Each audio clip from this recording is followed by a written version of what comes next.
Hello everyone, welcome back to my channel. आज हम लोग इस वीडियो में बात करने वाले हैं सीटेट के आंसर की के बारे में।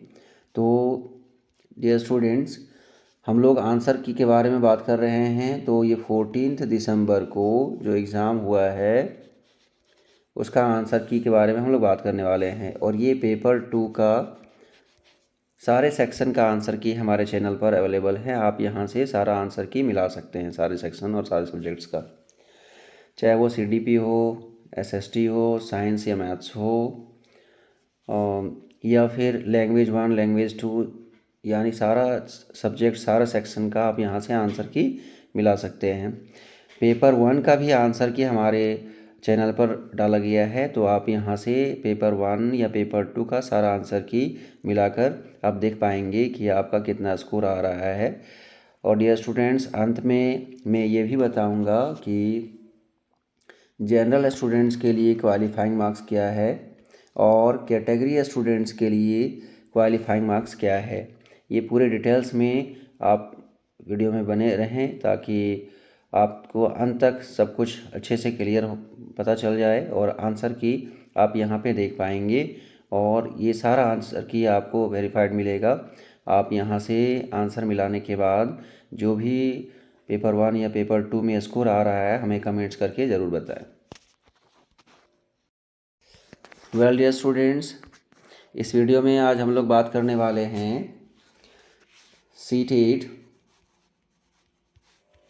14 दिसंबर को जो एग्ज़ाम हुआ है उसका आंसर की के बारे में। तो इस वीडियो में हम लोग जानने वाले हैं भाषा 2 हिंदी के आंसर की के बारे में। भाषा 2, आपका भाषा 2 हिंदी जो रखे होंगे वो यहाँ पे आंसर की मिलाएंगे। और ये आपका जो जी सीरीज के स्टूडेंट्स हैं, जिसको जी सीरीज का क्वेश्चन पेपर मिला होगा, वो यहाँ पे सेम टू सेम वैसे ही नंबर्स पे आपको आंसर मिल जाएंगे, बट डिफरेंट सीरीज वाले क्वेश्चन आगे पीछे होगा, उसके अकॉर्डिंग मिला लेंगे। सारा आंसर्स आपको सही सही वेरीफाइड आंसर्स मिलेगा।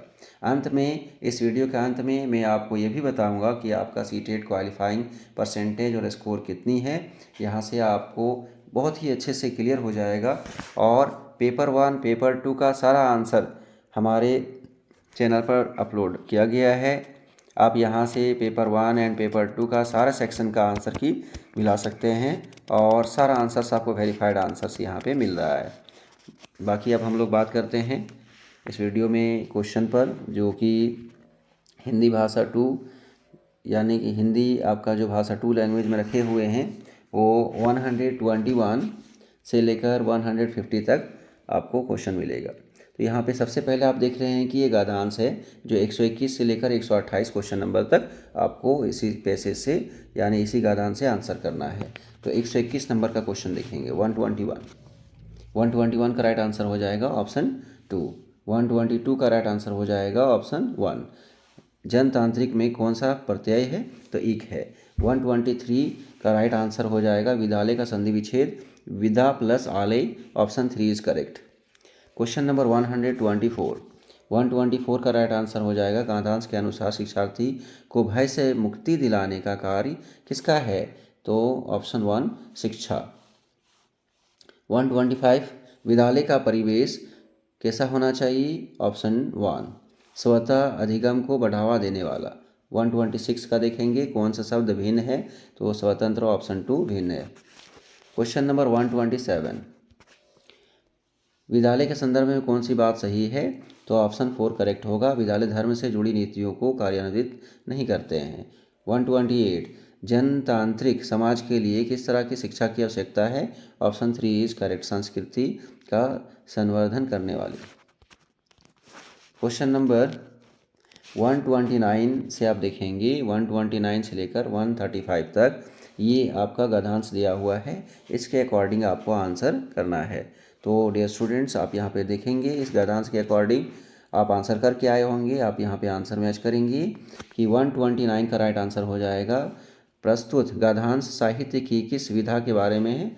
संस्मरण, ऑप्शन 1 करेक्ट होगा। 130 का देखेंगे सुदीर्घ का अर्थ है ऑप्शन 2 बहुत लंबा। क्वेश्चन नंबर 131 131 का राइट आंसर क्या हो जाएगा? भिन्न शब्द समूह की पहचान करें।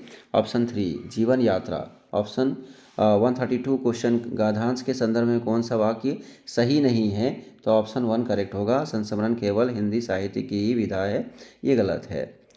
133 का राइट आंसर देखेंगे। संस्मरण में साधारण से लेकर महत्वपूर्ण यात्रा महत्वपूर्ण पात्र और प्रसंग शामिल होते हैं, क्योंकि ऑप्शन 2 इसका राइट आंसर हो जाएगा।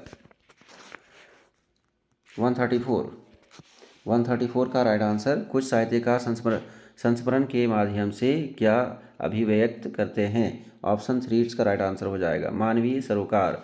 135 गाधांश के अनुसार संस्मरण क्या है? ऑप्शन 4 करेक्ट हो जाएगा। जीवन यात्रा की अंतरंग छवियाँ। क्वेश्चन नंबर 136, निम्नलिखित में से कौन सा कथन राष्ट्रीय शिक्षा नीति 2020 के द्वारा शास्त्रीय भाषाओं के अध्ययन के बारे में सही है? तो ऑप्शन 3 इसका राइट आंसर हो जाएगा। माध्यमिक चरण के दौरान एक अतिरिक्त विकल्प के रूप में शास्त्रीय भाषा का अध्ययन। 137 भाषा की कक्षा में परियोजना कार्य का अभिकल्पना करने और उसे क्रियान्वित करने में क्या क्या चरण संलग्न है? ऑप्शन 4 इसका करेक्ट हो जाएगा। समूह बनाना, टॉपिक की पहचान, योजना बनाना, आंकड़ों का संग्रहीकरण, आंकड़ों के व्याख्या, प्रारूप लेखन और रिपोर्ट फाइल करना। क्वेश्चन नंबर 138 में आप देख रहे हैं, उसका राइट आंसर हो जाएगा विश्लेषणात्मक पठन। 139 भाषा के बारे में कौन सा सही नहीं है? तो ऑप्शन 2 इसका करेक्ट होगा। कुछ भाषाएं केवल विज्ञान और अभियांत्रिकी को ही बेहतर रूप से संप्रेषित कर सकती है। क्वेश्चन नंबर 140 देख रहे हैं। शिक्षार्थी उस भाषा को समझते हैं और व्यवहार में लाते हैं जो एक व्यवस्था की तरह से कार्य करती है। तो ऑप्शन 1 इसका राइट आंसर हो जाएगा। सामाजिक भाषिक दक्षता। 141 का राइट आंसर देखेंगे। एक ऐसा परीक्षण जिसका उद्देश्य विद्यार्थी विशेष के कमजोर और प्रबल पक्ष के विशिष्ट क्षेत्रों की पहचान करना है, क्या कहलाता है? ऑप्शन 2 इज करेक्ट, रचनात्मक परीक्षण। 142 भारत के संविधान में अंग्रेजी भाषा की क्या स्थिति है? सह राजकीय भाषा। इसका ऑप्शन 4 करेक्ट राइट आंसर होगा। 143 आप देखेंगे। 143 का राइट आंसर हो जाएगा ऑप्शन 2 सामग्री। क्वेश्चन नंबर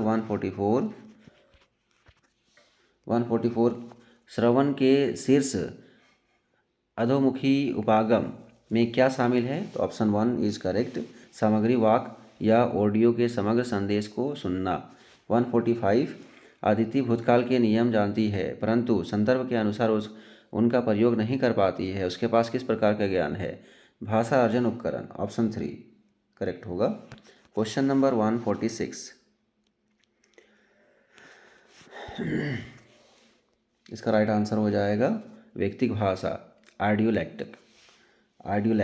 147 का राइट आंसर हो जाएगा ऑप्शन 2, उसका अंग्रेजी अधिगम भाषा अर्जन है। 148 का राइट आंसर हो जाएगा ऑप्शन 1 श्रवण और पठन। नाउ स्टूडेंट्स, अब बात करते हैं जो स्टूडेंट्स हमारे वीडियो को देख रहे थे उनको ये जानना ज़रूरी है कि आपका क्वालिफाइंग स्कोर कितनी है। 150 में कितना मार्क्स आप लाएंगे कि क्वालिफाई करेंगे, कितने परसेंटेज लाएंगे तो क्वालिफाई करेंगे। तो आपको बता दें कि जो जनरल कैटेगरी में आते हैं वो 60% मार्क्स लाएंगे। 60% कितना हो रहा है? यानी कि 90 मार्क्स। 150 में जो 90 लाएंगे जनरल में वो क्वालिफाई है। बट जो कैटेगरी में आते हैं यानी ST SC एंड OBC में आते हैं वो 55% क्वालिफाई मार्क्स है। यानी कितने मार्क्स हो रहा है? 82 मार्क्स जो लाएंगे 150 में वो क्वालिफाई है। तो यहाँ से आपको ये चीज़ क्लियर हो गया है कि आप कितने स्कोर करेंगे कि आप क्वालिफाई करेंगे। तो यहाँ पे आपको ये चीज़ पता चल चुका है। अब हम लोग आगे बढ़ेंगे और ये भी बता दें कि सीटेट के जो भी न्यू अपडेट्स होंगे, जो भी न्यू आपको अपडेट्स होंगे हमारे चैनल पर सबसे पहले आपको इन्फॉर्म किया जाएगा और आपको जानकारी मिलेगी। इसलिए हमारे चैनल को अगर अभी तक सब्सक्राइब नहीं किए हैं तो जल्दी से सब्सक्राइब करें और ज़्यादा से ज़्यादा इस वीडियो को अपने फ्रेंड्स तक पहुंचाएं ताकि वो भी ये आंसर की मैच करके अपना आंसर्स देख सकते हैं। अब हम लोग बात करते हैं क्वेश्चन नंबर 149 का राइट आंसर हो जाएगा ऑप्शन 1 सामाजिक विज्ञान प्रयुक्ति। क्वेश्चन नंबर 150 जो कि लास्ट है इसका राइट आंसर हो जाएगा ऑप्शन 3। यांत्रिक प्रेरणा कब होती है? जब कोई व्यक्ति उपयोगिता के कारण से भाषा सीखता है, जैसे कि रोजगार के लिए। चलिए, यहाँ से हम लोग भाषा का जो देख रहे थे हिंदी का, वो सारा आंसर्स हम लोग मिला चुके हैं। अब आप यहाँ पे अंत में कितना पेपर 1 और पेपर 2 में आ रहा है हमें कमेंट्स करके ज़रूर बताएं। Thank you.